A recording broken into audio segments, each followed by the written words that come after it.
They thought she was just another statistic and easy target in a system designed to forget girls like her. But what they didn't know was that the quiet teenager standing in that Alabama courtroom wasn't just a name on a file. She was the daughter of the most powerful woman in law enforcement in the United States. Her name was Autumn Brooks, a 17-year-old black girl, weighing barely 100 pounds, dressed in a sagging orange jumpsuit and oversized silver cuffs. She didn't cry. She didn't flinch. She stood in silence, barely breathing, as the judge read her fate, life in prison, without the possibility of parole. The courtroom didn't react. Not the prosecutor, not the bailiff. Everyone had already moved on. Everyone except for Autumn. Because while they were writing her off, she was planning her next move. From the second row, her grandfather. James Pops Brooks clutched the bench, his knuckles pale, his heart breaking. He had raised Autumn after her mother left, teaching her strength in silence. And in that moment, when the judge thought he'd just thrown away another life, Autumn turned, looked the courtroom in the eye, and calmly said, "I'd like to make a phone call." Not a plea, not a protest, just certainty. And with that one call, she lit the match that would bring the entire justice system to its knees. The courtroom didn't understand what had just happened. That single sentence from Autumn Brooks' calm, steady, not a trace of fear, hung in the air like smoke after a match had been struck. The judge, Malcolm Crane, raised his eyebrow, but said nothing. The bailiff shifted uncomfortably. Even the court reporter froze her fingers, hovering over the keyboard, as if waiting for permission to type what had just been said. And in the gallery, Pops blinked once, his only outward reaction, but inside, something began to stir. Hope. Or maybe memory. No one could have imagined who Autumn was calling. She was given her single allotted phone call and led to the small gray booth outside the courtroom, the phone still warm from its last call. The guards didn't care. They'd seen it 1,000 times, panicked teens calling disconnected numbers or relatives who wouldn't pick up. They didn't even watch her dial, but Autumn wasn't panicked.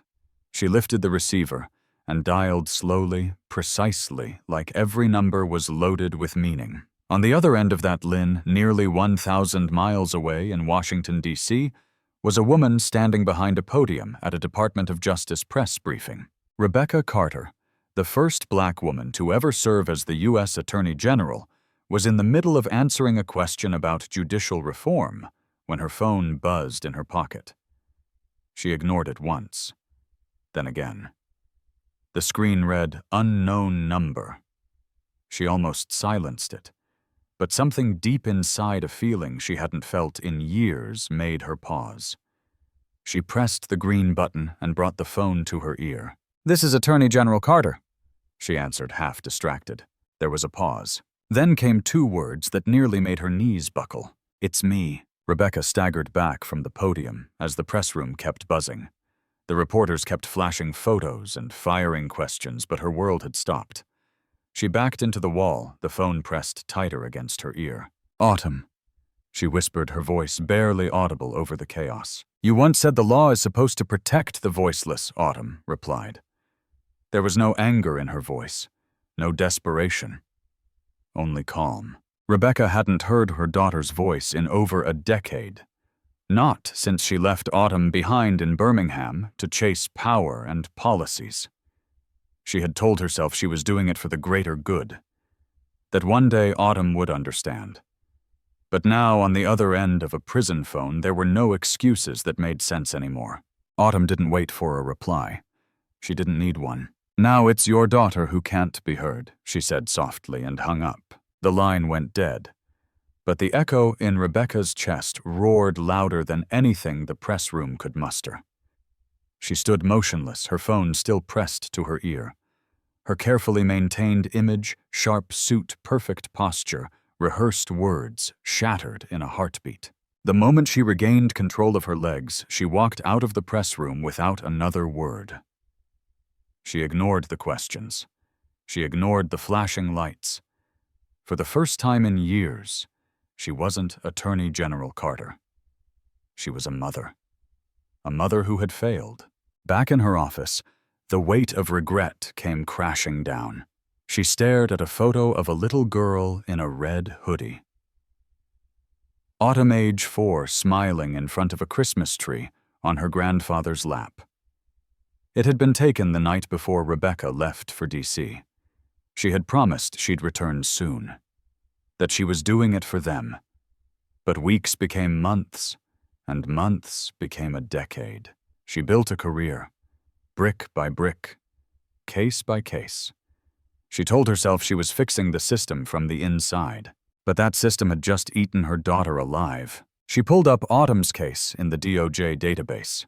What she found made her blood run cold. No credible witnesses. One blurry video. No defense testimony.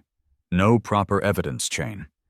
And worst of Allen's internal memo showed that Judge Crane had pulled the case onto his private docket, bypassing normal review procedures. Rebecca knew that name. She had heard the complaints. Rushed trials. Maximum sentences. Mostly young black defendants. And no one had ever stopped him. Until now. She had a choice to make. Stay quiet and keep her title, or burn it all down to save her daughter. There was no question. Rebecca grabbed her phone. Not to call the press. Not her advisors. She called someone who owed her a favor, someone with boots on the ground in Alabama. Because this wasn't going to be a press release. This wasn't going to be handled behind closed doors. This was war. And this time she wasn't fighting for headlines. She was fighting for Autumn. And she wasn't going to lose her again. The flight from Washington to Birmingham felt like the longest journey of Rebecca Carter's life. Not because of the miles, but because of the years. Years of silence, of distance, of believing she could fix a broken system from behind a podium without ever facing the damage it had caused in her own home. Every minute in the air pressed against her chest like a weight she could no longer ignore. By the time the plane touched down, she wasn't thinking like a federal official anymore. She was thinking like a mother whose daughter had been thrown into a machine she helped build. There was a car waiting for her at the airport sent by her staff. But Rebecca waved it off. She needed to see the city again, not from behind tinted windows or guarded security details, but with her own eyes.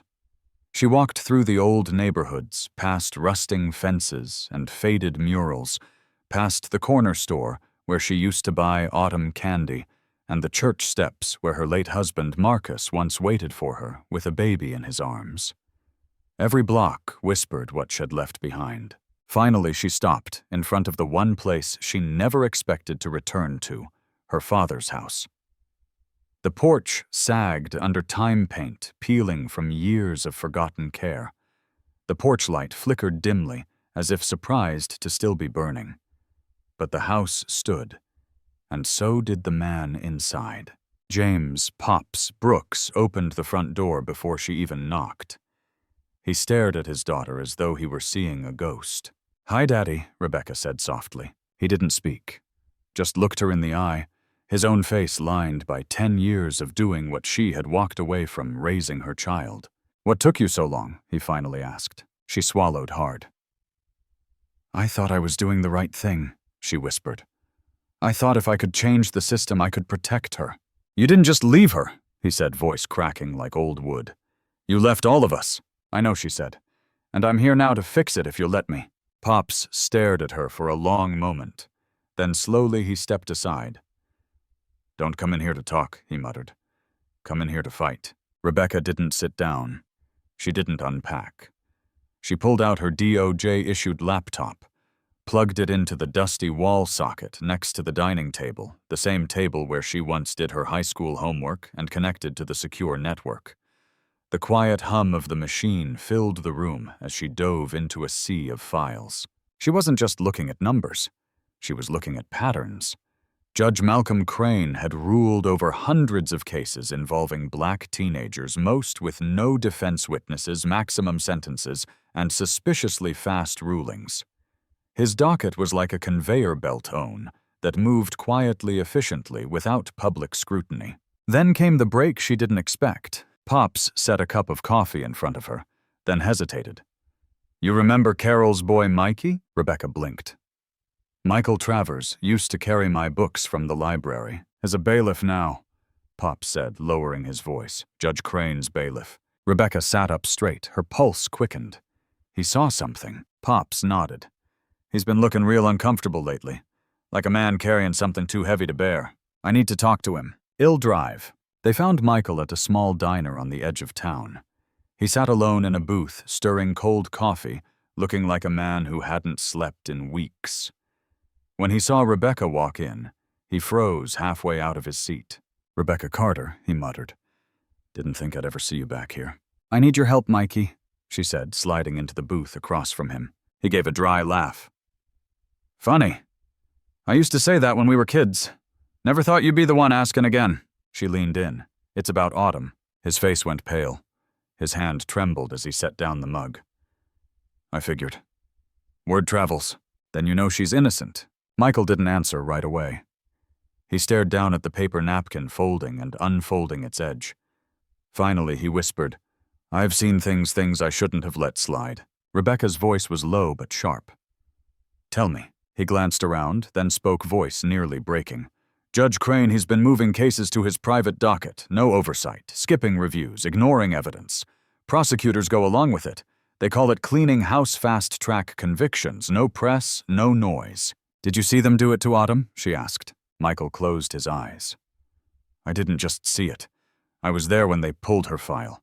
They passed it around like a joke, like the decision had already been made. They didn't even read the rest of her record." Rebecca clenched her fists beneath the table. "Why didn't you stop it?" "Because I was a coward." She let the silence hang for a moment.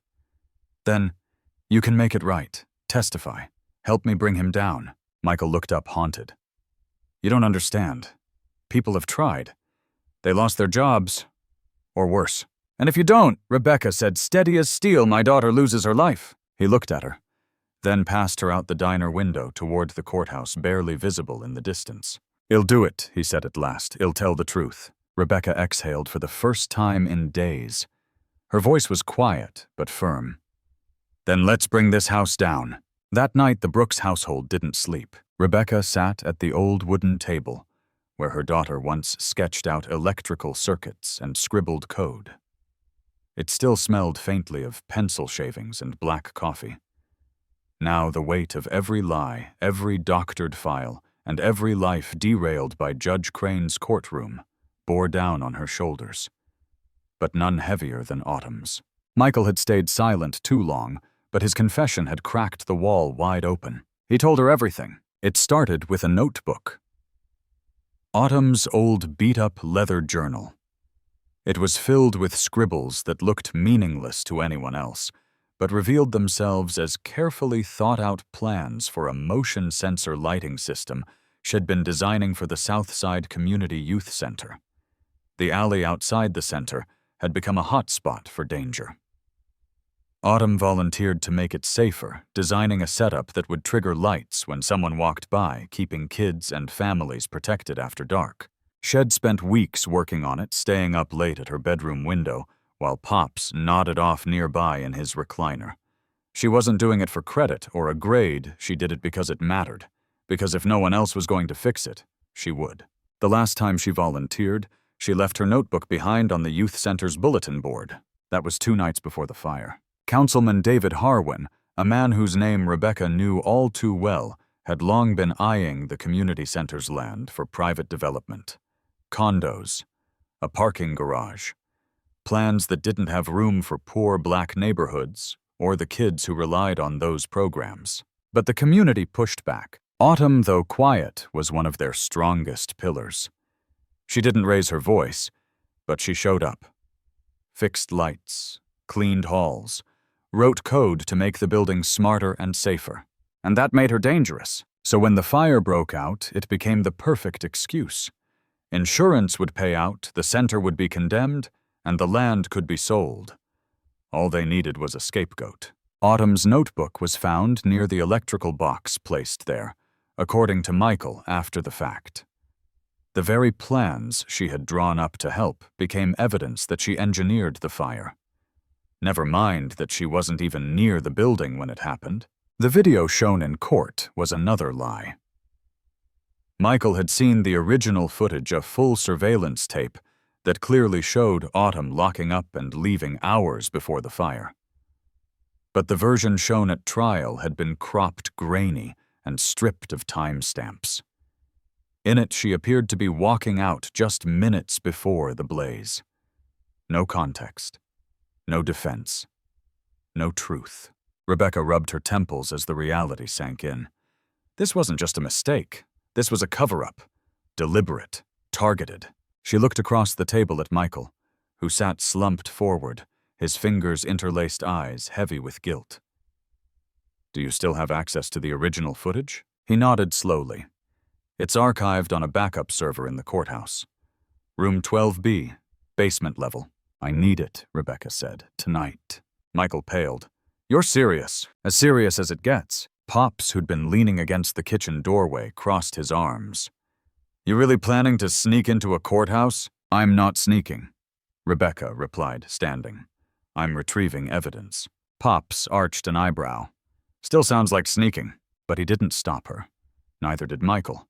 They knew this wasn't about following rules anymore. This was about saving Autumn. An hour later, under cover of night, they pulled into the nearly empty courthouse parking lot. Michael pointed out the back entrance where employees usually entered. It had a keypad lock he'd seen maintenance reset dozens of times. Rebecca whispered. "What's the code?" "Crane's birth year," Michael said, punching it in 1947. The door clicked. Inside, the air was still and cold. The walls seemed to press in tighter with every step down the stairs.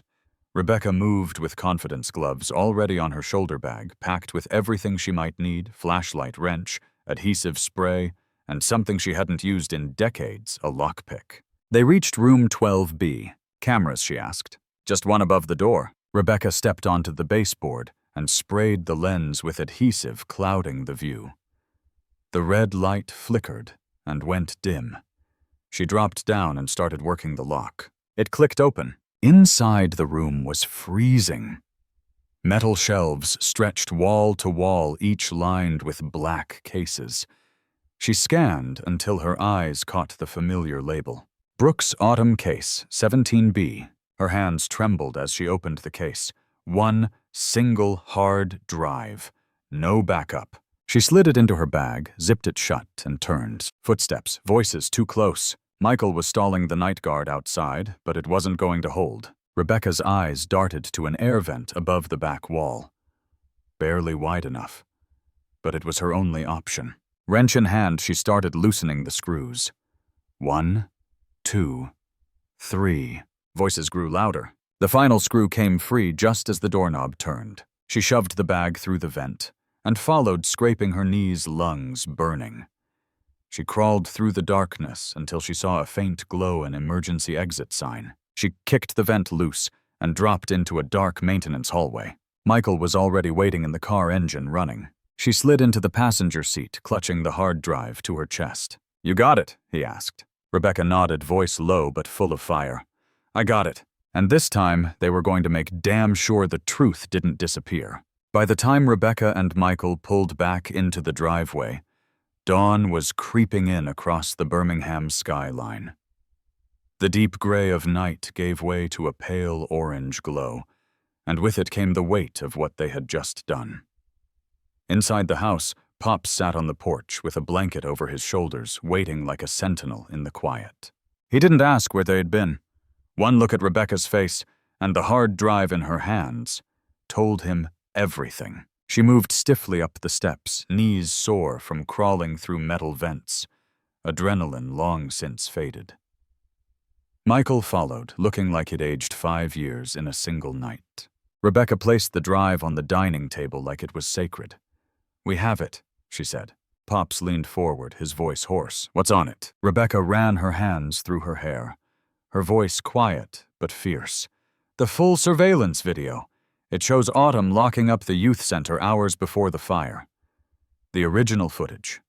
No edits, no lies." Michael nodded. "It clears her, no question." The silence that followed was thick, but not with fear. This time it was something heavier, purpose. Pops sat back in his chair, jaw tight. Good. Now what are you going to do with it? Rebecca hesitated.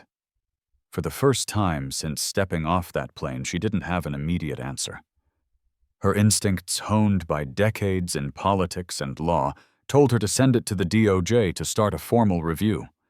But another voice, deeper, older, more urgent, told her that wouldn't be fast enough. "You'll send it to my people at the department," she said finally. "Get the process started, build a case." Pops slammed his palm on the table, making Michael jump. "You really think that's going to save her in time? You think they'll rush to save a black girl from Alabama when it's easier to let her rot in a cell?" Rebecca flinched, but didn't argue.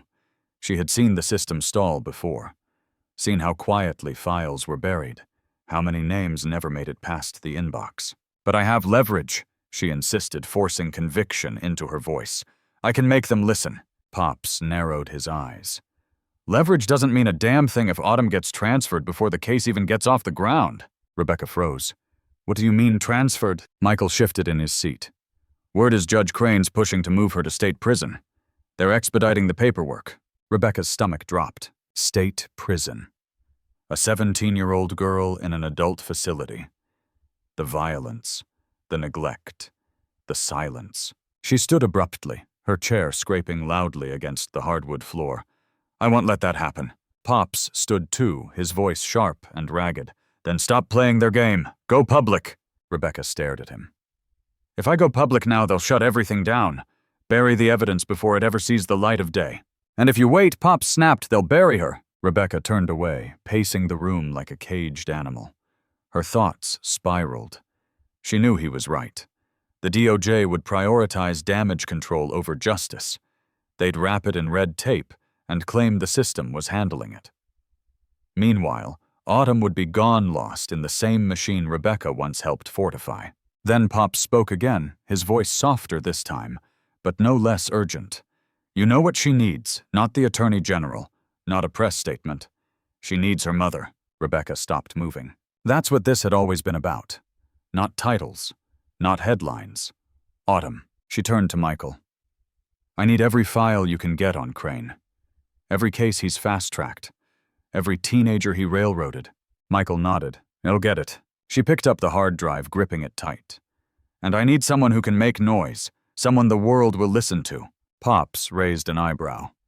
"You got someone in mind?" Rebecca nodded slowly, fire building in her chest. "Yeah, I do." That night, while Birmingham slept, Rebecca Carter reached out to the one person she knew could crack the story wide open. Jada Banks, a no-nonsense investigative journalist who didn't play nice with networks or politicians. She didn't wear designer suits or spin headlines. She worked out of a cramped office 2 blocks from where Rebecca had grown up. And she didn't wait for permission to speak truth. Rebecca sent one message. "I have something you need to see. Come to Pop's house. No cameras. Just you." Jada showed up an hour later, her boots muddy, her expression unreadable.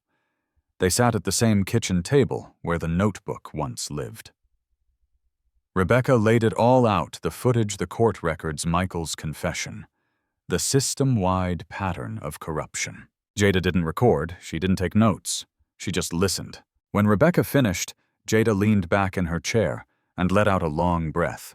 "Damn." Rebecca nodded, her voice tight. "I need the world to see it, now." "You know this means war, right?" Jada asked. "They'll come after you, after all of us." Rebecca didn't blink. "Let them." Jada stared at her for a long moment, then smiled, a slow, dangerous smile. "All right," she whispered. "Let's light it up." By sunrise, Birmingham was buzzing, but it wasn't the quiet hum of an ordinary morning. It was louder charged. A city waking up not just to a new day, but to a storm. And Jada Banks was the one holding the lightning rod. She didn't wait for a press conference. She didn't pitch the story to a national outlet. Instead, she dropped it, where people paid attention first online. Her weapon, a thread of tweets, direct and undeniable. The first post was simple. "Who is Autumn Brooks?" Then came the fire. Jada unpacked it piece by piece, clear-sourced and damning. The full surveillance footage showing Autumn locking up the youth center hours before the fire. The original timestamps. The cropped version presented in court. The missing witness list. The internal memo that reassigned her case directly to Judge Malcolm Crane without review. The pattern of rushed convictions. The missing chain of evidence. The fact that the judge had a history of targeting young black defendants. And finally, the explosive closer. Autumn Brooks is the daughter of U.S. Attorney General Rebecca Carter. That single line was like throwing gasoline on dry kindling. The Post exploded. First Birmingham, then Alabama, then the rest of the country. People were furious, some because of the injustice, others because of the hypocrisy. But all agreed on one thing: something had gone terribly wrong. The comments section filled with questions. How did this happen under the Attorney General's watch? How many other kids were silenced like Autumn? Where is Judge Crane now? The outrage wasn't contained to social media.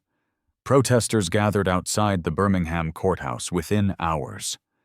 What began with a few handmade signs turned into a wall of bodies and voices. "Justice for Autumn," they shouted. "Free her now, 57. Names one corrupt system." Inside a small jail cell, Autumn sat unaware of the storm outside. She had no idea that her voice, her quiet courage, had lit a national fire. She had no idea people were marching with her name painted across their cheeks and cardboard signs taped to courthouse walls. But back at Papa's house, Rebecca Carter watched it unfold on an old television, her expression unreadable, her eyes locked on every word spilling across the screen. The Department of Justice was in full-blown crisis mode. Phones rang off the hook. Her staff, the Deputy Attorney General, even the President's Chief of Staff, all demanded explanations. They wanted her to spin it, to distance herself, to release a carefully crafted statement saying she'd had no knowledge of the case. But Rebecca didn't return the calls. She knew how this game worked. She had played it for decades.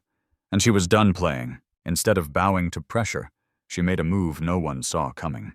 That afternoon, she held a brief press conference and publicly announced that she was recusing herself from any DOJ review involving Alabama's courts. It looked like retreat. But off-camera, she was just getting started. She wasn't going to wage this battle from D.C. in front of carefully vetted reporters and sanitized briefings. Nosh was staying in Birmingham, right where the fire was hottest. And in the quiet corners of the courthouse, away from the noise, she assembled a team. They were called the Watchdogs. Small, hardened group of civil rights attorneys and internal DOJ investigators that Rebecca had built in secret over the years. Not for headlines, not for votes, for moments like this. They didn't do press tours. They didn't chase clout. They worked in shadows, reviewing cases that never made the evening news. And now they had a mission: take down Judge Malcolm Crane and clear Autumn's name. Rebecca handed them everything: the footage, Michael's testimony, the court files, and most damning of all, a list of dozens of similar cases, kids who had walked into Crane's courtroom and never walked free again. But she wasn't done. This was bigger than Crane. She needed a judge who couldn't be bought, who did no favors. She needed someone who had spent her life fighting the same system from the bench. She needed Judge Regina Hall. Rebecca hadn't spoken to Hall in years, not since she'd left Alabama. But when she walked into a quiet church office on the west side of town, Regina was already waiting. No cameras, no introductions, just two women who had seen too much. Rebecca didn't beg. She didn't sugarcoat. She laid it out: the corruption, the cover-up, the cost. Judge Hall listened in silence. Arms folded, her gaze sharp and steady. When Rebecca finished, Hall leaned forward.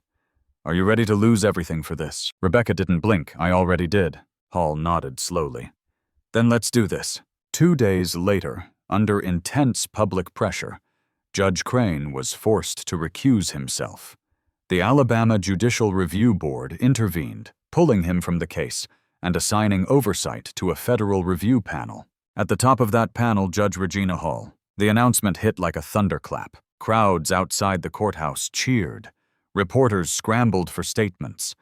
And in that same gray-walled jail, Autumn, Brooks looked up from her cot and for the first time in weeks, felt the ground shift beneath her feet. She didn't smile, not yet, because she knew what was coming next. The truth. And this time it wouldn't be whispered behind closed doors. It would echo through every courtroom, every headline, every family that had ever lost a child to the same system. And Autumn, she was ready to face it head-on. The courtroom looked nothing like it had just a week ago. Gone were the empty benches and the stale silence. In their place stood a sea of people, shoulder to shoulder filling every inch of the gallery. Reporters, civil rights attorneys, pastors, teachers, and retired judges. Some were there for justice. Some were there because they couldn't stay away. And many were there because for the first time they believed change might actually come. At the center of it all sat Autumn Brooks. She was no longer in an orange jumpsuit, no chains on her wrists, no cuffs biting at her skin. Instead, she wore a simple navy blouse and soft gray pants. Her hair was neatly pulled back, her eyes calm but alert. She didn't look like someone who had just spent weeks in a jail cell. She looked like someone who had waited her whole life to be heard. Flanking her on both sides were her new attorney's pro bono civil rights lawyers from Atlanta, who stepped in the moment Jada's story went viral. They weren't there to play nice. They weren't there to barter a deal.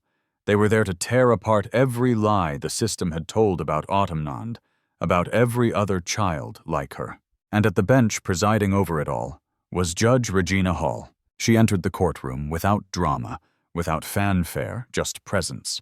She didn't raise her voice. She didn't bang the gavel for attention.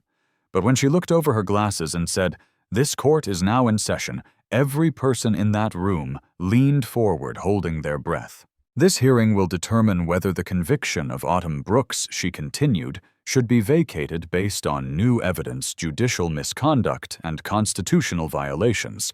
All parties present, let's begin." Marcus Reed Autumn's lead attorney stood. He wasn't flashy. He wasn't loud. His power was in his precision. He approached the bench and placed a thick binder on the judge's desk. "Your Honor," he said evenly, "this binder contains sworn testimony from Court Officer Michael Travers, the unedited surveillance footage from the night in question, and court records indicating clear procedural violations in how Ms. Brooks' case was handled. We believe this evidence not only proves her innocence, but also reveals a systematic pattern of misconduct under former presiding Judge Malcolm Crane." The binder hit the wood with a soft thud that felt heavier than anything else said that morning. Judge Hall opened it, flipping through the pages slowly. Her fingers slid over still frames from the surveillance footage. Autumn locking up the youth center long before the fire began. She reviewed court logs that showed missing signatures and redacted witness lists. Then she paused, set the binder down, and looked up. "This court recognizes the serious nature of these claims," she said, "and the evidence presented cannot be ignored." Gasps rippled through the gallery, but Judge Hall wasn't done. "This is not just about one case," she said firmly. "It's about the integrity of this court and every life that has passed through it." She turned to the back of the courtroom. "Let's begin with the testimony of Court Officer Michael Travers." The crowd turned as Michael rose from his seat and made his way slowly to the front. He looked older than he had just a week ago, like the truth had aged him. But his steps were steady. He took the stand, adjusted the mic with trembling hands, and scanned the crowd. "I was there," he began, voice cracking, but growing stronger with each word. "I saw Judge Crane manipulate cases. I saw him suppress evidence. I saw him bury facts. And I saw him frame Autumn Brooks." The courtroom was still, silent. No one even breathed. Michael continued. "She wasn't the first. She wouldn't have been the last. There are dozens, kids who never got a fair shot. Kids the system pushed through like numbers on a spreadsheet." He turned to Judge Hall. "I can't undo what I didn't stop, but I can tell the truth now. Under oath." Judge Hall gave a single nod.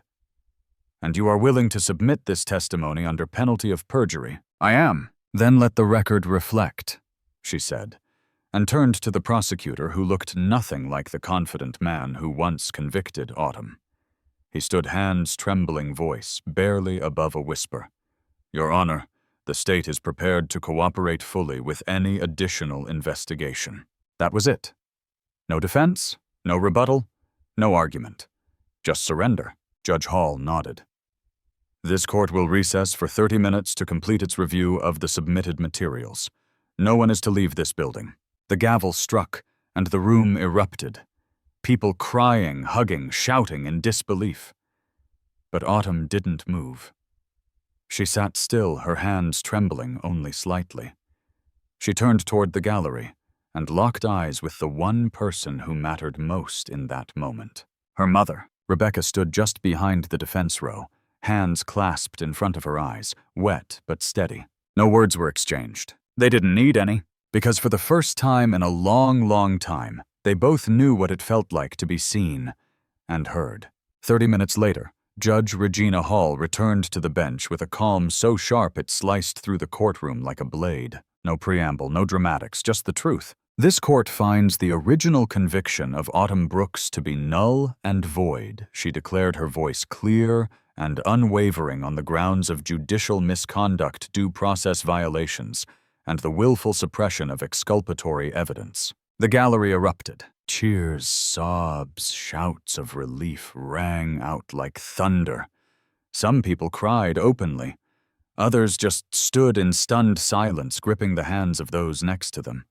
A few dropped to their knees in prayer. But Autumn. She just sat frozen, staring straight ahead, her mouth slightly open as if trying to absorb the words she had waited so long to hear. Judge Hall raised her hand, quieting the room one final time. "Miss Brooks," she said gently, "you are hereby released from custody effective immediately."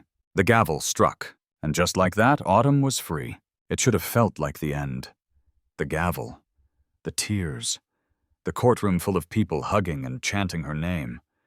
But Rebecca Carter knew better. She stood a few feet behind her daughter, watching with trembling hands as Autumn turned to her disbelief etched across her face. For a long second, neither of them moved. Then slowly, Autumn walked into her mother's arms and collapsed into a hug that felt like 10 years overdue. Rebecca didn't speak. She didn't need to. She just held her daughter tight, her hands gripping Autumn's back, like she might disappear again if she let go.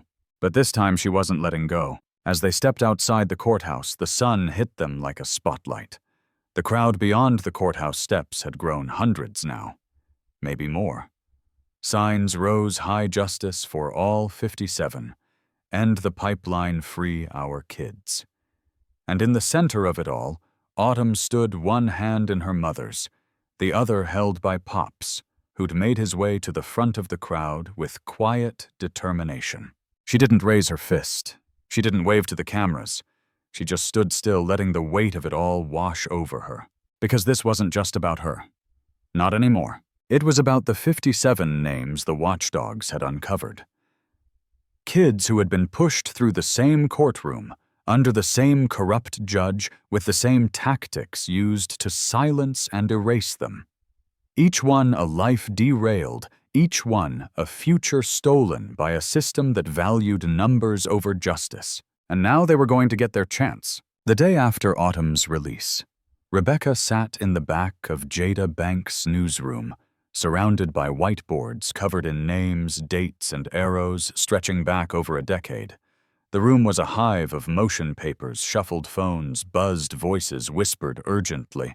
"This isn't over," Jada said, pacing in front of the board.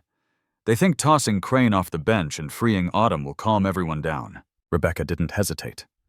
"We're not letting them." She stood and walked over to the whiteboard, her eyes tracing the list of names. "These aren't just files. These are lives." Jada nodded. "So what now?" Rebecca turned her voice firm.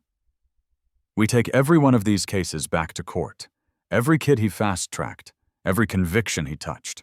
We bring them all into the light." "And the rest?" Jada asked. Rebecca's face hardened. "We take the rest to the feds. Because this wasn't just one corrupt judge. This was the DA's office, the city council, real estate developers, everyone who profited off stolen futures."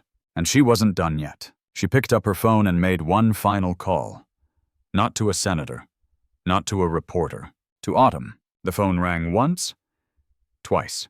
Then Mom. Rebecca nearly choked on the word. It had been said so quietly, so naturally. "Hey, baby," she whispered. There was a pause. Neither one spoke, neither needed to. "I know this isn't over," Rebecca said at last. "And I can't undo the years I missed. But if you'll have me, I want to finish this fight with you." Autumn's voice came through soft, but unshakable. "I'm not going anywhere." Rebecca wiped her eyes, a soft laugh escaping through the tears. "Then let's finish it." The next morning, the Brooks family stood at the steps of Birmingham City Hall. Autumn, Rebecca, and Pops. Behind them, hundreds of supporters held up signs, some with the faces of loved ones still caught in the system. Rebecca stepped up to the podium. There was no script, no speechwriter, just a mother no longer hiding behind her badge. "My name is Rebecca Carter," she said, her voice echoing through the square. "I am the Attorney General of the United States. But today I stand before you not as a federal official, but as a mother." The crowd leaned in. My daughter Autumn Brooks was nearly erased by a system I swore to protect, and I failed her. The silence that followed felt heavier than any applause. "But I'm not here to ask for forgiveness," she continued. "I'm here to fight. Not just for her, but for every name on this list. For every child who was told their life didn't matter." She held up a folder with all 57 names. "This ends now." The crowd exploded in applause, not just for Rebecca, but for the movement that had been born in silence and now roared in unity.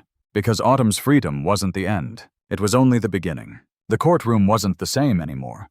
Not in spirit, not in sound, not in silence. When the doors opened again, it wasn't just Autumn Brooks on trial.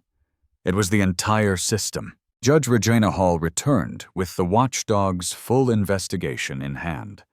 Pages of evidence that stretched beyond Autumn's case, reaching into the very spine of Birmingham's justice structure. Names were read aloud, one after another. 57 in total. Each name struck like a drumbeat, each story a reminder of lives nearly erased. Families wept in the gallery. Some clutched old photos, some just held each other. When Judge Hall finally declared all 57 convictions null and void, the room didn't cheer, it cried. Deep, honest, unrelenting relief. Autumn stood at the front of the courtroom, flanked by her attorneys, her mother and Pops behind her. She didn't smile for the cameras. She simply reached out, took Rebecca's hand, and held it tight. Outside, the crowd was larger than ever. But Autumn didn't wave. She didn't speak. She just walked, her mother on one side, her grandfather on the other, into the community that refused to let her be forgotten. Sometimes the quietest voice becomes the one that changes everything. This story reminds us that you don't need power, fame, or even a microphone to make a difference. You just need courage, the kind that speaks truth even when no one's listening. Autumn didn't shout. She didn't scream. She just made one phone call and it changed the world. If this story moved you, share your thoughts below. Who are your quiet heroes? Drop a comment. We want to hear from you. And don't forget to subscribe for more real stories that prove change is possible, even when the odds say otherwise. Let's keep the conversation and the fight alive.